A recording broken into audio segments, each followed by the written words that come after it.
జోరున వర్షం కురుస్తూ ఉండటంతో నవ్య, భవ్య, హరీష్లు ఇంటి బయట కూర్చొని ఏడుస్తూ ఉన్నారు. వారిని చూసి అనామిక కూడా బాధపడుతోంది. అలా ఏడవకండి పిల్లలు, మనం త్వరగా వెళ్ళిపోదాం. ఈ వర్షం ఇంకో నిమిషంలో తగ్గిపోతుంది కదా, ఆ తర్వాత మనం హాయిగా స్కూల్కి వెళ్ళొచ్చు. అదేం లేదు, ఈ వర్షం రోజు ఇలా మమ్మల్ని బాధ పెడుతూనే ఉంది. అవతల మా స్కూల్ టీచర్ ఆలస్యంగా వచ్చారంటే చాలు నన్ను గోడ కుర్చీ వేయిస్తుంది. అవునవును, నన్నైతే గుంజీలు తీస్తారు. స్కూల్లో నేను గుంజీలు తీస్తుంటే అందరూ నన్నే చూస్తుంటారు. నాకు చాలా ఏడుపు వస్తుంది. అమ్మా, త్వరగా ఏదో ఒకటి చెయ్యి. అరే, అలా ఏడిస్తే ఎలా చెప్పండి? మిమ్మల్ని స్కూల్కి తీసుకెళ్లే బాధ్యత నాది. మీరేం కంగారు పడకండి. అనామిక అలా పిల్లల్ని ఓదార్చుతూ ఉంటే అవతల ఇంట్లో నుంచి జంతికలు తింటూ అత్తగారు శారద బయటకొస్తుంది. పిల్లల్ని చూసి నవ్వుకుంటూ, నేను ముందే చెప్పానా ఈరోజు మీరు స్కూల్కి వెళ్ళరని? ఇట ఏడవడం వల్ల ఏమీ లాభం లేదు. మీరు కూడా నాతో పాటు వచ్చి జంతికలు తినండి. లేకుంటే మీ అమ్మని అడిగి వేడివేడి పకోడీలు వేయించుకొని తినండి. ఇది ముసలిదైంది కాబట్టి బతికిపోయింది. లేకుంటే నా చేతులతో దీని తలపై రాయి వేసేదాన్ని, పీడ విరగడైపోయేది. నాన్నా, ఏంటా మాటలు? నానమ్మని అలా అనొచ్చా? తప్పు కదా. ఇంకెప్పుడు అలా అనకండి, సరేనా?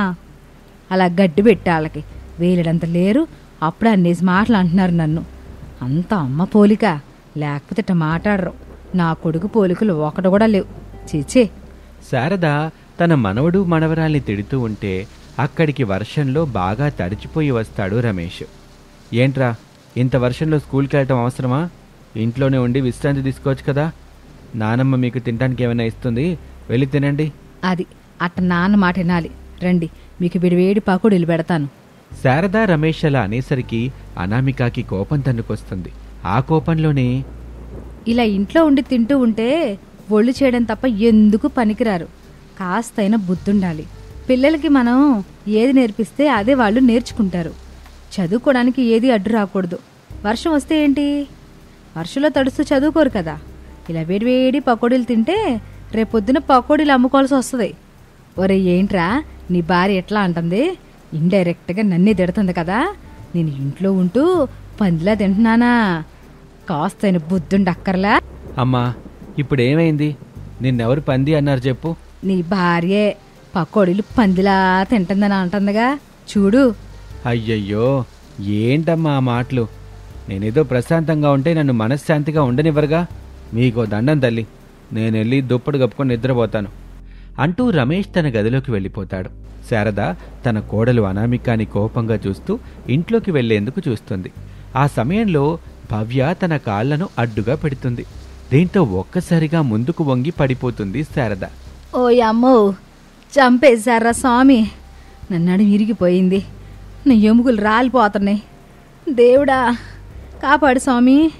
ఒరే నాయనా, రమేషు రారా, ఇక్కడ నన్ను చంపేస్తున్నారా. శారదలా అరిచేసరికి పరుగు పరుగున రమేష్ అక్కడికి వస్తాడు. పడిపోయి ఏడుస్తున్న శారద వైపు చూస్తాడు. అయ్యో అమ్మా, ఏమైంది నీకు? ఏం జరిగిందమ్మా?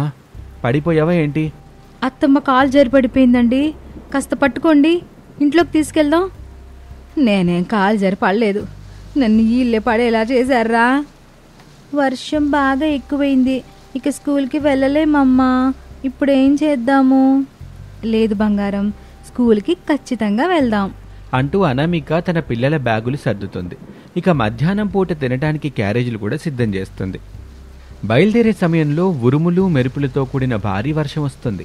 ఆ మెరుపులకి ఉరుములకి పిల్లలు కూడా భయపడిపోతారు. చాలా భయంగా ఉందమ్మా, ఈ ఉరుములంటే నాకు చాలా భయం అని నీకు తెలుసు కదా. మరేం భయపడకండి, ఆ ఉరుములు మెరుపులు మనల్ని ఏమీ చేయలేవు. వర్షపు నీళ్లు కూడా ఎక్కువైపోతాయి. వరద నీటిలో రోడ్లు కూడా మునిగిపోతాయి. అంతా వర్షపు నీరే కనిపిస్తుంది. అనామికకి ఏం చేయాలో అర్థం కాదు. చుట్టూ వర్షపు నీరు, పిల్లలేమో ఈ ఉరుములు మెరుపులకి భయపడిపోతున్నారు. వారిని స్కూల్కి తీసుకెళ్ళాలి. ఏదైనా సరే ఈరోజు ఖచ్చితంగా స్కూల్కి తీసుకెళ్తాను అని అనుకుని అటూ ఇటూ చూస్తుంది. చాలామంది వరద నీటిలో కొట్టుకుపోతూ ఉంటారు. వారిని చూసి రమేష్ భయపడిపోతాడు. వామ్మో, ఈ వర్షపు నీరు మనుషుల ప్రాణాలు తీసేలా ఉంది. ఇలాంటి వరద వల్ల చాలా ఇల్లు కొట్టుకుపోతున్నాయి. ఏం చేయాలో అర్థం కావట్లేదు. మన ఇల్లు కాస్త ఎత్తైన ప్రదేశంలో ఉంది కాబట్టి సరిపోయింది, లేకపోతే చాలా కష్టమయ్యేది. ఒరే బాబు, నన్ను బరువు అయిపోతుందిరా, నొప్పికి తట్టుకోలేకపోతున్నాను. అబ్బబ్బా, నొప్పిగా ఉంటే కాసేపు తీసి పక్కన పెట్టమ్మా. ఏంట్రయ్యాదో మాటలు మాట్లాడతావు? నడును పక్కన తీసి పెట్టమంటావేంటి? ఏం మాట్లాడుతున్నావో అర్థం అవుతుందా నీకు? రమేషు శారద మాటలకి పిల్లలు నవ్వుకుంటారు. ఇక అప్పుడే అటువైపు నీటిలో జంతువులు కొట్టుకుపోతూ ఉంటాయి. అందులో ఒక మొసలి కూడా ఉంటుంది. అన్ని జంతువులు వరద ప్రవాహానికి అలా కొట్టుకుపోతుంటే ముసలి మాత్రం వర్షపు నీటిలో ఈదుతూ తనకు నచ్చినట్టుగా వెళ్తూ ఉంటుంది. అది చూసి అనామికకి ఒక మంచి ఐడియా వస్తుంది. చూడండి పిల్లలు, ఈరోజు స్కూల్కి మనం మొసలిపై వెళ్తున్నాం. అమ్మో, ముసలా? ఏంటమ్మా మోసల పైన స్కూల్కా? నీకేమైనా మతిపోయిందా? మోసలతో పెట్టుకుంటే అంతే, చంపి తినేసుద్ది. పిల్లల్ని చంపేందుకు నీకు అసలు మనసు ఎలా వచ్చిందమ్మా? పాపం, వాళ్ళని పొట్టన పెట్టుకుంటావా? రమేషు శారద మాటలకి అనామికకి కోపం వస్తుంది. ఇక చాలు, ఆపుతారా? నా పిల్లల్ని నేను 10 నెలలు కడుపులో మోసి కన్నాను. వాళ్ళ నాకన్నా ఇంకెవరు బాగా చూసుకోరు. ఆ మొసలి ప్రాణాలు తీసేదే, కానీ దాన్ని కూడా తెలివిగా లొంగ తీసుకోవచ్చు. చిన్నప్పటి నుంచే నా పిల్లలకి అన్నీ నేర్పిస్తాను. ప్రతి ఇంట్లో తల్లిదండ్రులు పిల్లలకి భోజనం, బట్టలు, డబ్బులు ఇస్తే సరిపోతుంది అనుకుంటారు. కానీ వాటన్నిటికంటే ముఖ్యంగా ఇవ్వవలసింది, నేర్పించవలసింది ఏంటో తెలుసా? మంచిగా నిద్రపోవటమే కదా. కాదురా ఎదవ, వేడివేడి పకోడీలు చేసుకుని తింటాం. చిచి, ఇలాంటి వాళ్ళ మధ్య బతికితే ఇక ఇంతే సంగతి. పిల్లలకి చిన్నతనం నుంచి ధైర్య సాహసాలు నేర్పిస్తే ఇక వారి జీవితం సంతోషంగా సాగుతుంది. అది సరిగా నేర్పించకపోవడం వల్లే ఈరోజు సమాజంలో ఏదో ఒక మూల ప్రాణాలు తీసేస్తున్నారు. అత్యాచారాలు జరుగుతున్నాయి, నేరాలు ఘోరాలు పెరిగిపోతున్నాయి. ఓయబ్బో, భలే చెప్పొచ్చావులే అమ్మా. ముందు ఆ మోసలి మీద పిల్లల్ని స్కూల్కి తీసుకెళ్ళడం ఆపవమ్మా. పోయి వాళ్ళని దాని నోట్లో పెట్టి వాళ్ళ ప్రాణాలు పోయేలా చేయబాక. నా కంఠంలో ప్రాణం ఉండగా అది మాత్రం జరగదు అంటూ శారద కోపంగా పిల్లల్ని తన వెనక వైపుకి లాక్కునే ప్రయత్నం చేస్తుంది. కానీ అనామిక మాత్రం చూస్తూ ఊరుకోలేదు. తన అత్తగారు శారదని ఎదిరించి పిల్లల్ని తన వైపుకి లాక్కుంటుంది. ఆ తర్వాత వంటగదిలోకి వెళ్ళి కాసేపటి తర్వాత తిరిగొస్తుంది. ఒక కర్రకి చికెన్ ముక్క కట్టి ఉంచుతుంది. ఆ కర్రని వర్షపు నీళ్లలో ఉన్న మొసలి దగ్గరగా ఉంచుతుంది. ఆ సమయంలో ఆ మొసలి ఆ చికెన్ ముక్కని తినటానికి ముందుకొస్తుంది. చూడండి పిల్లలు, మీరు మీ నాన్నమ్మల్లాగా పిరికి వాళ్ళలా ఉండకండి. నాతో పాటు ధైర్యంగా ముందుకు అడుగులు వేయండి. ఆ మొసలి చికెన్ ముక్కను తినాలని ప్రయత్నిస్తుంది. మనం ఆ సమయంలో దాని పైకెక్కి స్కూల్కి వెళ్ళిపోవచ్చు. అనామిక అలా అనేసరికి పిల్లలకి కూడా ఉత్సాహం వేస్తుంది. ఇక ఆలస్యం చేయకుండా అనామిక చికెన్ ముక్కని కట్టిన కర్రని ముసలికి దూరంగా ఉంచుతుంది. ముసలి ఆ ముక్కను అందుకోబోయే క్రమంలో అనామికతో పాటు పిల్లలు కూడా ఆ ముసలిపై ఎక్కి కూర్చుంటారు. ముందున్న చికెన్ ముక్కను తినటానికి ముసలి ప్రయత్నిస్తూ ఉంటుంది. ఆ క్రమంలో అనామిక తెలివిగా ఆ కర్రని ముందుకు జరుపుతూ ఉంటుంది. అలా వర్షపు నీటిలో అనామిక మొసలిపై తన పిల్లల్ని స్కూల్ వరకు తీసుకెళ్ళిపోతుంది. అనామిక తన పిల్లలతోటి మొసలిపై స్కూల్కి రావటాన్ని చూసి స్కూల్ సిబ్బంది అందరూ ఆశ్చర్యపోతారు. టీచర్లు కూడా షాక్ అవుతారు. తరగతి గదిలోకి వెళ్ళిన తర్వాత అనామిక పిల్లలిద్దరినీ క్లాసులో విడిచిపెడుతుంది. ఏంటమ్మా, నువ్వింత ధైర్యవంతురాల్లా ఉన్నావు? నీలాంటి అమ్మలు ఎక్కడుంటారో అక్కడ ఆడపిల్లలు చాలా ధైర్యంగా బ్రతుకుతారు, ధైర్యవంతులవుతారు. హ్యాట్స్ ఆఫ్ అమ్మా. ధన్యవాదాలు సార్. నేనేమీ ధైర్యవంతురాల్ని కాను. కాకపోతే నా పిల్లల కోసమని కాస్త తెలివిగా ప్రవర్తించాను అంతే. సమయానికి వారిని స్కూల్కి చేర్చాల్సిన బాధ్యత నాది. అందుకే ఇలా ఆలోచన చేసి తీసుకొచ్చాను. ఆహా, వర్షాలు పడితే చాలు పిల్లల్ని స్కూల్కి డుమ్మా కొట్టించి ఇంట్లో కూర్చోబెట్టాలని చూసే తల్లుల్నే చూశానమ్మా. కానీ నీలాగా ఆలోచించే తల్లుల్ని చూడలేదు. నిజం చెప్పాలంటే వర్షాకాలంలో అందరూ ఇళ్లల్లోనే ఉండాలనుకుంటారు. కానీ స్కూల్లో ఉండి చూస్తే తెలుస్తుంది అసలైన అనుభూతి. వర్షం వస్తే ఒకే గొడుగు కింద స్నేహితులలో తిరగటం, చెట్ల కింద వర్షంలో తడుస్తూ ఆడుకోవటం, బయట చల్లగా వర్షం చినుకులు పడుతుంటే తరగతి గదిలో టీచర్ చెప్పే పాఠాలు వినటం, మధ్యాహ్నం పిల్లలందరూ కలిసి క్యారేజీలు షేర్ చేసుకోవటం, ఇవన్నీ వెలకట్టలేని అనుభూతులు.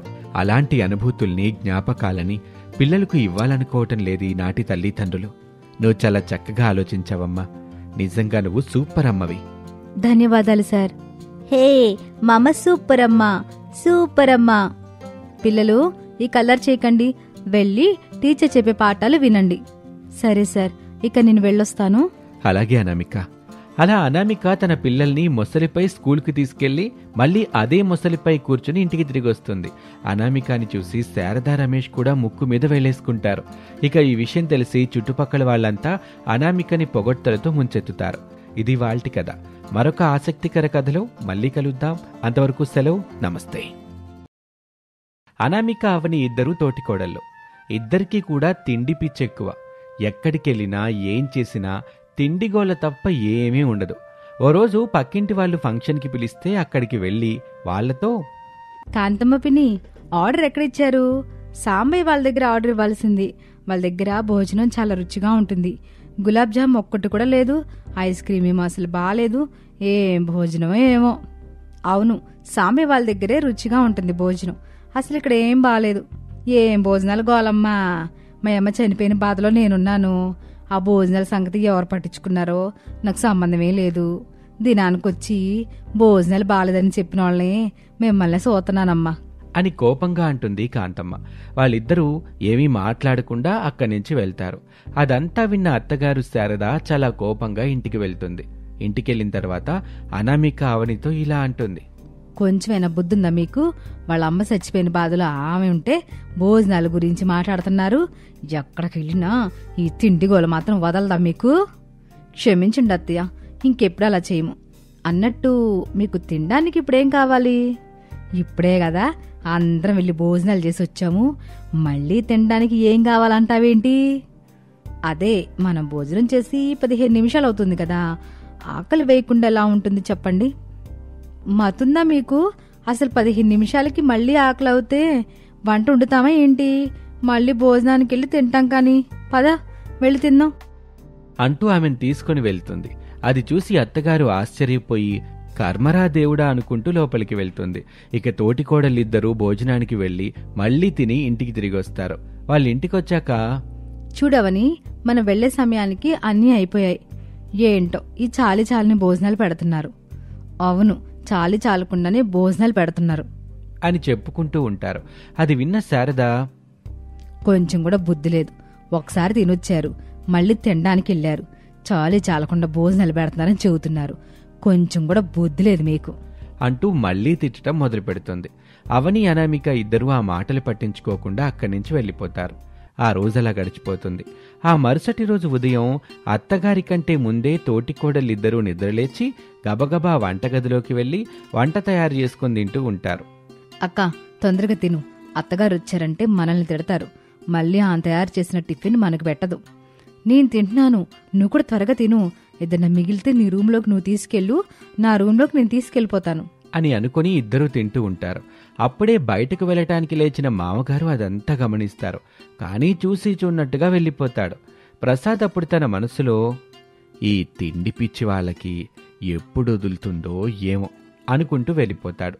తర్వాత తోటికోడలిద్దరూ కూడా వాళ్ళు తిన్నంతవరకు తిని మిగిలింది తీసుకుని వెళ్లి వాళ్ళ గదిలో పెట్టుకుంటారు.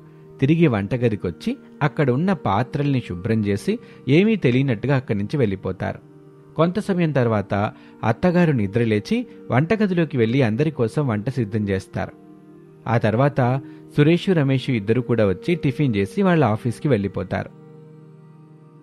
అత్తగారు ఎప్పుడెప్పుడు వాళ్ళని పిలుస్తుందా అంటూ గోతికాడ నక్కల్లాగా కూర్చున్న తోటికోడలిద్దరూ ఒకరి వైపు ఒకరు చూసుకుంటూ ఉంటారు.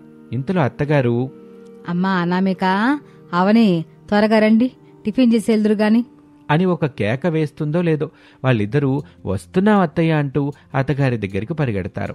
ఇక ఆవురావురమంటూ టిఫిన్ చేసి, అత్తయ్య, ఏదైనా పనుంటే చెప్పండి, చేస్తాను. వంటగదిలో పనుంటేనే చెప్పండి అత్తయ్యో. మిగిలిన పైనైతే కొంచెం కష్టంగా అనిపిస్తుంది. ఎందుకు? వంటగదిలో అయితే అయ్యి తింటా పని చేయొచ్చు కదా. అందుకాళ్ళు ఒకరి వైపు ఒకరు చూసుకొని నవ్వుకుంటారు. అలా ప్రతిరోజు కూడా ఆ ఇంట్లో ఇదే తంతు. అలా ఉండగా ఒకరోజు శాంతి అనే అమ్మాయి చాలా హడావిడిగా అనామిక దగ్గరికి వస్తుంది. అనామికతో ఇలా అంటుంది, అనామిక, మీకు ఒక విషయం తెలుసా? కొత్తగా ఒక హోటల్ పెట్టారు. ఆ హోటల్లో 50 దోశలు తింటే నెల రోజులు బిల్లు కట్టాల్సిన పని లేదంట. మనం ఏది కావాలంటే అది తెచ్చుకోవచ్చంట. ఏంటి శాంతి నువ్వు చెప్పేది? నిజమేనా? నిజంగా నిజం అనామిక. త్వరగా వెళ్దాం పదా అనామిక అవనిని కూడా పిలుస్తానాగు అంటూ వెళ్ళి అవనిని పిలిచి జరిగిన విషయం అంతా చెప్తుంది. అందుకు అవని కూడా సరే అని అంటుంది. ఇక ముగ్గురు అలా బయటకు వెళ్తారు. హోటల్ దగ్గరికి వెళ్ళగానే అక్కడున్న హోటల్ వ్యక్తి వాళ్ళని చూస్తాడు. ఏంటి, మీ ఇద్దరూ పందానికి సిద్ధంగా ఉన్నారా? మిమ్మల్ని చూస్తే మీరు 4 దోశలకే ఎక్కువ అనిపిస్తున్నారు. మనుషుల్ని చూసి జడ్జిమెంట్ చేయకూడదు అంకుల్. మీరు చెప్పినట్టుగా మేము 50కి పైనే తింటే మా ముగ్గురికి 3 నెలలు ఫ్రీగా టిఫిన్ ఇస్తారా?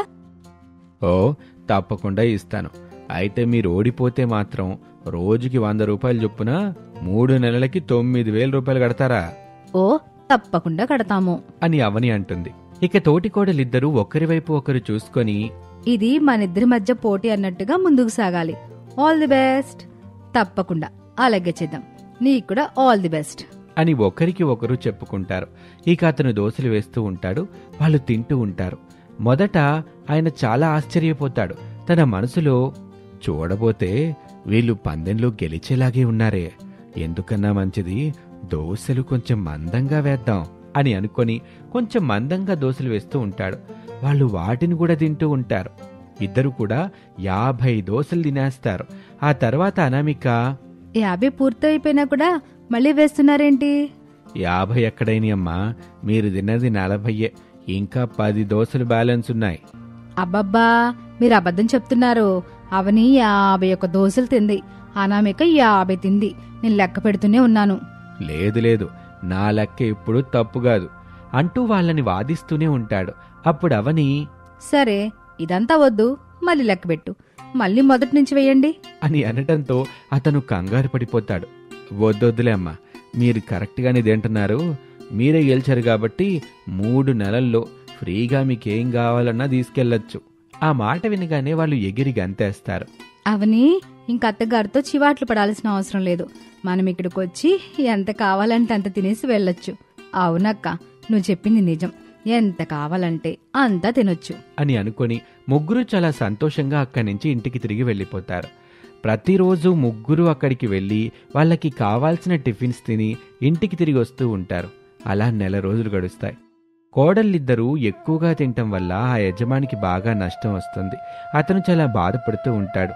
అనవసరంగా ఈ పందానికి ఒప్పుకున్నాను, ఇప్పుడు బాధపడుతున్నాను. వాళ్ళేమో ఇష్టం వచ్చినట్టు తింటున్నారు. వాళ్ళ వల్ల కస్టమర్లు కొందరు వెనక్కి తిరిగి వెళ్ళిపోవాల్సి వస్తుంది అని చాలా బాధపడుతూ ఉంటాడు. ఏదో ఒక రకంగా వాళ్ళని అక్కడికి రాకుండా చెయ్యాలి అనుకుంటాడు. ఆ రోజు అలా గడిచిపోతుంది. ఆ మరుసటి రోజు వాళ్ళు అక్కడికి వచ్చినప్పుడు అతను చట్నీలో ఎక్కువ కారం వేసి వాళ్ళ ముందు పెడతాడు. దోశల్లో కూడా ఎక్కువగా ఉప్పేస్తాడు. దోశలు వేసి వాళ్ళ ముందు పెట్టి తినండి అంటాడు. అప్పుడు అనామిక, బాబాయ్ గారు, మేము రోజు ఇక్కడికి వచ్చి ఇలా తినటం వల్ల మీకు నష్టం వస్తుంది కదా, మరి మీకు బాధగా అనిపించడం లేదా? అందుకతను ఏమీ మాట్లాడకుండా అలా నిలబడతాడు. మీరేం మాట్లాడకుండా నిలబడిపోయారంటే మాకు అర్థం అవుతుంది. అందుకే మేము ఇన్ని రోజులు తిన్న వాటికి డబ్బులు కట్టాలని నిర్ణయించుకున్నాం. అలాగే మీ దగ్గర కొత్త ఖాతాని పెట్టుకుని నెలవారీగా డబ్బులిస్తాం. ఏమంటారు? ఆ మాట వినగానే అతను చాలా కంగారు పడిపోతాడు. అయ్యో, మీ మంచితనం గురించి నేను చాలా తప్పుగా అర్థం చేసుకున్నానమ్మా. అందుకే కారం ఉప్పు ఎక్కువ వేశాను ఈ రోజు అంటూ ఏడుస్తూ క్షమాపణలు కోరుకుంటాడు. మరేం పర్వాలేదు, మీరు నిజం ఒప్పుకున్నారు కదా, ఇవిగోండి ఈ డబ్బులు తీసుకోండి అంటూ డబ్బులు చేతిలో పెడతారు. అందుకతను వాటిని తీసుకుని చాలా సంతోషిస్తాడు. ఇక ఆ టిఫిన్కి బదులు వేరే టిఫిన్ వేసి ఇస్తాడు. వాళ్ళది తిని సంతోషంగా అక్కడి నుంచి వెళ్ళిపోతారు. ఈ విధంగా వాళ్ళతనికి సహాయం చేస్తూ ఉంటారు. అలాగే అతని వ్యాపారాన్ని కూడా అభివృద్ధి చేసేలా కృషి చేస్తూ ఉంటారు. ఇది వాళ్ళ కథ. మరొక ఆసక్తికర కథలో మళ్ళీ కలుద్దాం. అంతవరకు సెలవు. నమస్తే.